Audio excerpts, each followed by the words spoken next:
Students living in subsidised accommodation in the Barbican say they're devastated after being told they'll have to move out. More than 200 students use the YMCA while they study at local colleges or stage schools, but the lease isn't being renewed and they're being asked to leave. Liz Wickham reports.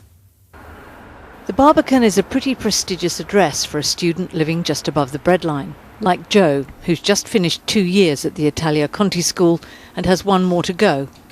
Until now, he'd found an affordable solution in the YMCA at the Barbican. For £159 a week, he gets a room cleaned and linen changed, use of a gym and breakfast and dinner in the canteen. He and 204 other students who do the same now face eviction in September.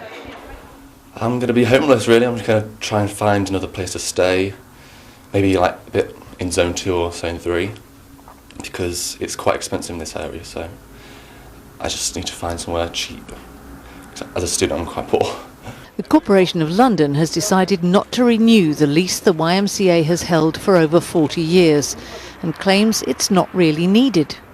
The YMCA does only pay a peppercorn rent. Perhaps the corporation realised it could generate more money from the building in other ways. Well, that's not the corporation's intention. The first thing that we shall do is examine what part this building can play in our overall housing strategy.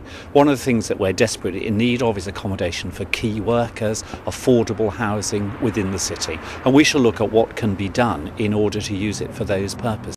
The impact has created an awful lot of upset for our residents here. The work that we do here is very much about helping young people to build a future. As a part of that, we want to ensure that the young people can continue in employment, in education and in training. However far they go, students will find nothing as cheap as this and have to add travel costs into the mix. Liz Wickham, London Tonight, The City.